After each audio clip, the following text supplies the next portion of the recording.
Aurreko astelenean, maiatzak 18, 58 pertsona elkartu ziren 8 lantaldetan banaturik garaiak antolatutako UOK Euskadi jardunaldian parte hartzeko.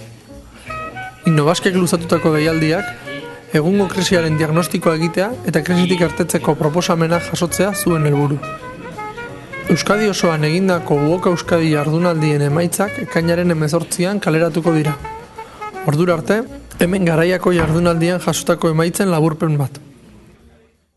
Krisira eraman gaituzten 5 arrazoi. Neurrigabeko kontsumo eta dirugosea, ziurgabetasuna eta liderrenganako konfiantza falta. Erosotasunak anestesiatu gaitu. Ez ditugu aldaketa teknologikoak barneratu, munduan aberastasuna hobeto banatzeko beharra. Zenbait ideiak krisiarekin amaitzeko, emozioak berreskuratu eta berriro ere pertsona erdian jarri. Ideia eta lidergo berriak.